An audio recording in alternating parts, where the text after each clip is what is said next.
जय हिंद दोस्तों, मैं हूं अनूप और आप सब लोग देख रहे हैं ग्लोबल कॉन्फ्लिक्ट। दोस्तों, आप सब लोगों को पता ही होगा कि लंबे समय से भारत के अंदर 5th जनरेशन फाइटर एयरक्राफ्ट को खरीदने को लेकर एक चर्चा हो रहा था। अब इस चर्चा के अंतर्गत अभी तक यही एक्सपेक्ट किया जा रहा था कि भारत के द्वारा रशिया से सुखोई Su-57 जैसे एयरक्राफ्ट को खरीदा जाएगा, पर अब कुछ रिपोर्टों में क्लेम किया जा रहा है कि भारत के सामने अन्य ऑप्शन के लिए भी संभावनाएं हैं और यहाँ पे अन्य ऑप्शन का मतलब है अमेरिका के F-35 एयरक्राफ्ट। अब दोस्तों, ये खबर जहां पे अमेरिकी कंपनी लॉकहीड मार्टिन के लिए एक बहुत बड़ा जैकपॉट है, तो वहीं पे दूसरी तरफ ये खबर से रशिया थोड़ा परेशान हो सकता है, क्योंकि अब तक माना जा रहा था कि अगर भारत विदेशों से 5th जनरेशन फाइटर एयरक्राफ्ट खरीदेगा तो इसमें संभावनाएं केवल रशिया के सुखोई Su-57E एयरक्राफ्टों का ही होगा और इसी कारण पिछले कई महीनों से मीडिया के अंदर केवल इन्हीं एयरक्राफ्टों को लेकर ही चर्चा हो रहा था। पर दोस्तों, भारत की तरफ से नए संभावनाओं का जिक्र करते हुए एक तरीके से अमेरिकी कंपनी लॉकहीड मार्टिन को F-35 फाइटर एयरक्राफ्टों को लेकर एक इशारा दिया गया है और इवन कुछ समय पहले एक रिपोर्ट में यह भी खुलासा किया गया था कि किस तरीके से इंडियन एयरफोर्स के तरफ से F-35 फाइटर एयरक्राफ्टों की क्षमता को एक्नॉलेज किया गया। हालांकि दोस्तों, पूरा दुनिया को यह पता है कि F-35 नो डाउट दुनिया के one of the best 5th generation के स्टेल्थ फाइटर एयरक्राफ्ट है और इसका मुकाबला करने का क्षमता दुनिया के कुछ गिने चुने एयरक्राफ्टों के पास ही है। जबकि वहीं पे ये एक्नॉलेजमेंट के साथ ये भी क्लेम किया गया कि ना कभी भारत के सामने F-35 फाइटर एयरक्राफ्टों को लेकर अमेरिका के द्वारा कोई ऑफिशियल ऑफर रखा गया है और ना ही भारत की तरफ से कभी भी इन एयरक्राफ्टों के संभावनाओं को ठुकराया गया है। और दोस्तों, इस तरीके के खबर ये दर्शाता है कि शायद भारत के द्वारा F-35 एयरक्राफ्टों को भी as a 5th generation fighter aircraft के रूप में कंसिडर किया जा रहा है और नए रिपोर्ट इस तरीके के संभावनाओं को और बढ़ा रहा है। पर दोस्तों, इसका कतई मतलब ये नहीं है कि भारत सुखोई Su-57 एयरक्राफ्टों को कंसिडर नहीं करेगा, बल्कि इससे अब भारत के लिए सुखोई Su-57 एयरक्राफ्टों का जो कंपटीशन है वो और बढ़ जाएगा। अब दोस्तों, देखा जाए तो भारत अपने खुद के 5th जनरेशन के फाइटर एयरक्राफ्ट मतलब AMCA एयरक्राफ्टों का भी डेवलपमेंट कर रहा है, पर बावजूद इसके भारत के अंदर विदेशी 5th जनरेशन फाइटर एयरक्राफ्टों को खरीदने को लेकर भी चर्चा किया जा रहा है। और ये चर्चा तब शुरू हुआ जब डिफेंस सेक्रेटरी RK सिंह की तरफ से कुछ महीने पहले अपने एक स्टेटमेंट में कहा गया था कि भारत अपने एलाई देशों के साथ 5th जनरेशन के फाइटर एयरक्राफ्ट खरीदने को लेकर बातचीत कर रहा है। अब दोस्तों, इसके बाद से ही अंदाजा लगाया जा रहा है कि भारत आइदर रशिया से सुखोई Su-57 एयरक्राफ्टों को खरीदेगा या फिर अमेरिका से F-35 फाइटर एयरक्राफ्ट खरीदेगा। और फिलहाल ये दोनों ही ऐसा एयरक्राफ्ट है जो कि एक्सपोर्ट मार्केट में अवेलेबल है। हालांकि F-35 जैसे एयरक्राफ्टों को लेकर संभावनाओं को काफी कम ही माना जा रहा था, क्योंकि रिसेंटली डोनाल्ड ट्रंप और उनके नीतियों की वजह से भारत और अमेरिका के बीच में जो थोड़ा दूरिया बना है, उसकी वजह से ये एक्सपेक्ट किया जा रहा था कि शायद भारत F-35 एयरक्राफ्ट का चयन ना करे, बल्कि सुखोई Su-57 जैसे रशियन एयरक्राफ्ट खरीदे। और इवन रशिया की तरफ से भी अपने एयरक्राफ्टों को लेकर भारत के सामने कई सारे बड़े बड़े प्रस्ताव रखा जा चुका है। और एरो इंडिया 2025 एयर शो के दरमियान तो रशिया के द्वारा इन एयरक्राफ्टों को भारत में ट्रांसफर ऑफ टेक्नोलॉजी के अंतर्गत प्रोड्यूस करने को लेकर भी एक ऑफर रखे जाने का खबर आ रहा था। रिपोर्ट के मुताबिक रशिया भारत में सुखोई 30 MKI एयरक्राफ्टों के एग्जिस्टिंग प्लांट में ही सुखोई Su-57 जैसे एयरक्राफ्टों को मैन्युफैक्चर करना चाहता है और कुछ रशियन अधिकारियों के स्टेटमेंट के मुताबिक इन फैसिलिटीज में कम से कम मॉडिफिकेशन के साथ सुखोई Su-57 एयरक्राफ्टों को प्रोड्यूस किया जा सकता है। ऊपर से दोस्तों, भारत लंबे समय से रशियन ओरिजिन एयरक्राफ्टों का भी इस्तेमाल करता है और भारत के पास रशियन ओरिजिन एयरक्राफ्टों को इस्तेमाल करने के एक्सपीरियंस के साथ साथ काफी हद तक लॉजिस्टिक भी है। और बड़े मात्रा में रशियन ओरिजिन एयरक्राफ्टों को इस्तेमाल करने के कारण एयरफोर्स के लिए सुखोई Su-57 एयरक्राफ्ट को ही एक सुइटेबल प्लेटफॉर्म के रूप में माना जा रहा था, क्योंकि इस तरीके के प्लेटफॉर्म आसानी से भारत के एग्जिस्टिंग इंफ्रास्ट्रक्चर के साथ मैच भी करेगा और भारत के अन्य हथियारों के साथ आसानी से कम्युनिकेट करते हुए मल्टी डोमेन में मिशनों को भी अंजाम दे पाएगा। पर दोस्तों, एक बड़ा सवाल ये भी बना हुआ है कि भारत के खुद के AMCA जैसे प्रोजेक्ट होने के बावजूद भी भारत की तरफ से विदेशी एयरक्राफ्ट को खरीदने को लेकर क्यों चर्चा किया जा रहा है। और दोस्तों, इसके पीछे असल कारण है AMCA एयरक्राफ्टों के डेवलपमेंट में आने वाले डिले। आप लोगों को बता दूं कि AMCA प्रोजेक्ट आज का नहीं, बल्कि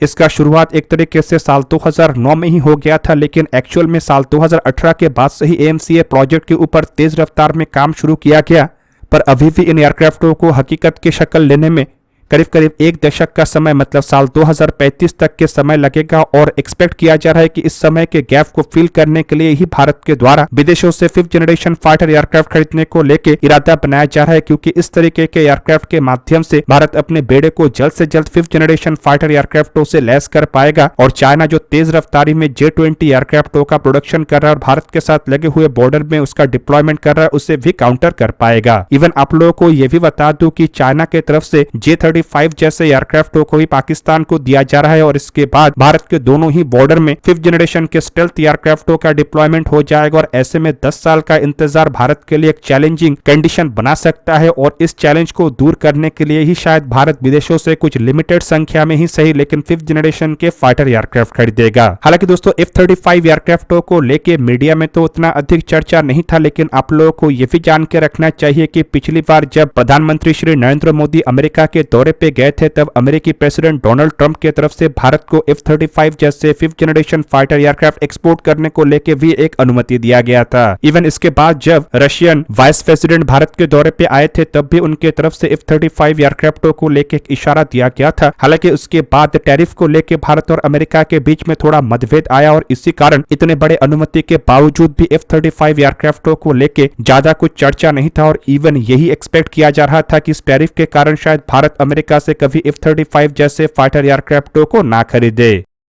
पर दोस्तों अब जहां पे रिपोर्ट में क्लेम किया जा रहा है कि भारत के सामने F-35 एयरक्राफ्टों को भी एक ऑप्शन के तहत रखा गया है, तो नो डाउट ये नए एयरक्राफ्टों को खरीदने के लिए काफी पॉजिटिव बात होगा, क्योंकि इस बार भारत एक एयरक्राफ्ट को कंसिडर नहीं करेगा बल्कि 2 एयरक्राफ्ट भारत के सामने होगा, जिससे दोनों कंपनी की तरफ से ही बेस्ट ऑफर भारत को रखना पड़ेगा और एयरक्राफ्टों को चुनने के लिए भी भारत के सामने 2 अलग अलग ऑप्शन रहने पर इससे एयरक्राफ्टों के चुनाव भी आसान होगा और भारत उन एयरक्राफ्टों को खरीद सकेगा जो भारत के लिए सबसे बेहतर सुइटेबल हो। अब F-35 फाइटर एयरक्राफ्टों को अगर देखा जाए तो नो डाउट ये दुनिया के सबसे बेस्ट 5th जनरेशन के फाइटर एयरक्राफ्ट है। हालांकि सुखोई Su-57 को भी काफी बेहतर एयरक्राफ्ट के रूप में माना जाता है, लेकिन सुखोई Su-57 और F-35 एयरक्राफ्टों को अगर डायरेक्टली कंपेयर किया जाए तो नो डाउट F-35 एयरक्राफ्टों का पोजीशन हैवी रहेगा, क्योंकि दोस्तों एक दशक पहले ही इन एयरक्राफ्टों को ऑपरेशनलाइज किया जा चुका है और इन एयरक्राफ्टों को लेके अमेरिका के पास एक बहुत ही बेहतरीन प्रोडक्शन फैसिलिटी है, जहां पे कि हर साल कई 100 के संख्या में एयरक्राफ्ट बन रहा है, जिसका सिंपल मतलब यह है कि एयरक्राफ्टों के लॉजिस्टिक और एयरक्राफ्टों के जो सर्विस है वो भी एक तरीके से प्रूवन है। जबकि सुखोई Su-57 एयरक्राफ्टों को कुछ ही साल पहले ही रशिया के बेड़े में शामिल किया गया था और अभी तक काफी लिमिटेड संख्या में ही एयरक्राफ्टों का प्रोडक्शन हो सका है। ऊपर से दोस्तों इन एयरक्राफ्टों के जो एक्सपोर्ट वेरिएंट है वो अभी तक बना नहीं और इवन रशिया इन एयरक्राफ्टों को अभी तक किसी अन्य देश को एक्सपोर्ट भी नहीं किया है। और दोस्तों रशिया के ऊपर यूक्रेन के साथ लड़ाई के कारण जिस तरीके से वेस्टर्न देशों के प्रतिबंध लगा है उससे भी एयरक्राफ्टों के सर्विसिबिलिटी और स्पेयर पार्ट्स को लेके इशू आ सकता है, जो कि नो डाउट भारत के लिए भविष्य में चिंता का विषय होगा। पर दोस्तों इस चिंता को दूर करने के लिए एयरक्राफ्टों को भारत में प्रोड्यूस करने को लेके ऑफर रखा जा रहा है और मेरा मानना यह है कि सुखोई Su-57 एयरक्राफ्टों के जैसे मेक इन इंडिया के ऑफर शायद F-35 एयरक्राफ्टों को लेके भारत को कभी ना मिले।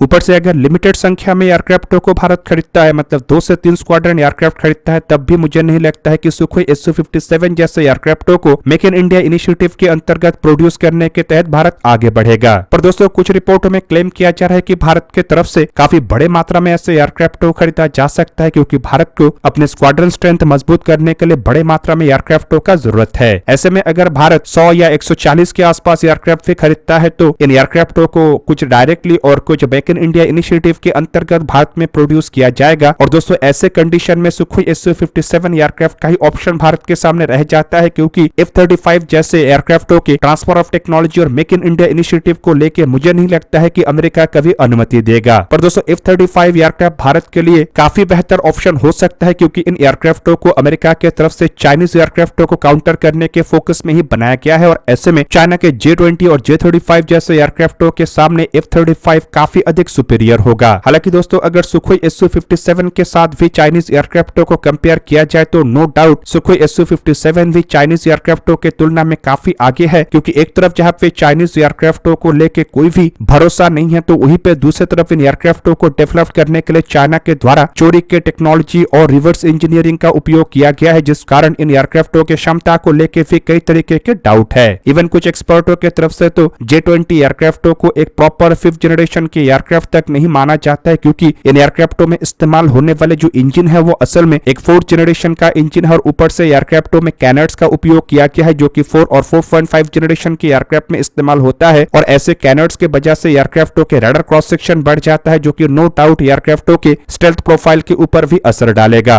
और दोस्तों इस तरीके के एयरक्राफ्टों को भारत के सुखोई 30 MKI जैसे एयरक्राफ्ट भी आसानी से लंबे दूरी से डिटेक्ट कर सकता है। और जब विरूपक्ष जैसे रडार सुखोई 30 MKI एयरक्राफ्टों में इंटीग्रेट हो जाएगा तो J-20 जैसे एयरक्राफ्टों को काउंटर करना भारत के लिए और आसान हो जाएगा। हालांकि दोस्तों अगर भारत F-35 एयरक्राफ्ट खरीदता है तो सबसे अधिक पेट में मरोड़ चाइना का ही आएगा। इवन दोस्तों आप लोगों को ये भी बता दूं कि कुछ साल पहले जब अमेरिका के तरफ से केवल एक इशारे में कहा गया था कि चाइना के आस पड़ोस के देशों को अमेरिका F-35 फाइटर एयरक्राफ्ट देगा, तब भी चाइना के अंदर एक हलचल मच गया था और चाइना की तरफ से प्रोटेस्ट करते हुए ये कहा गया था कि अमेरिका चाइना के पड़ोसी देशों को F-35 एयरक्राफ्ट ना दे, क्योंकि इससे बैलेंस ऑफ पावर बिगड़ने वाला है। हालांकि देखा जाए तो चाइना के कुछ पड़ोसी देश F-35 एयरक्राफ्टों का इस्तेमाल कर रहा है, जिनमें साउथ कोरिया और जापान जैसे देश शामिल है। और ऐसे में भारत के पास भी अगर ये एयरक्राफ्ट आ जाता है तो नो डाउट चाइना के लिए परेशानी और बढ़ेगा। दूसरी तरफ दोस्तों आप लोगों को ये भी बता दूं कि F-35 एयरक्राफ्टों के जो स्टेल्थ कैपेबिलिटी है उसे काउंटर करने के लिए ना चाइना के पास इस तरीके का कोई स्टेल्थ एयरक्राफ्ट है और ना ही ऐसा कोई हथियार है जो कि इसे डिटेक्ट कर सके या मार गिरा सके। और इन्हीं कारण चाइना F-35 जैसे एयरक्राफ्टों से काफी अधिक डरता है, जबकि दूसरी तरफ सुखोई Su-57 एयरक्राफ्टों को लेकर चाइना का डर इतना अधिक इसलिए नहीं है क्योंकि चाइना लंबे समय से रशियन ओरिजिन इक्विपमेंटों का इस्तेमाल करता है और इवन देखा जाए तो रशियन टेक्नोलॉजी का ही उपयोग करके चाइना की तरफ से कई तरीके के एयरक्राफ्टों का डेवलपमेंट किया गया है, जिस कारण चाइना ये एक्सपेक्ट करता है कि सुखोई Su-57 एयरक्राफ्टों को काउंटर करना F-35 को काउंटर करने के तुलना में चाइना के लिए आसान होगा। दोस्तों आप लोगों को क्या लगता है कि भारत के सामने अगर अब दो अलग अलग एयरक्राफ्टों का ऑप्शन है तो F-35 और सुखोई Su-57 एयरक्राफ्टों में से भारत को कौन से एयरक्राफ्ट खरीदना चाहिए? कमेंट करके अपनी राय अवश्य दीजिए। दोस्तों आज के इस वीडियो को यहीं पे करते समाप्त, किसी और एक दिन किसी और एक वीडियो में मिलेंगे, तब तक के लिए जय हिंद, वंदे मातरम।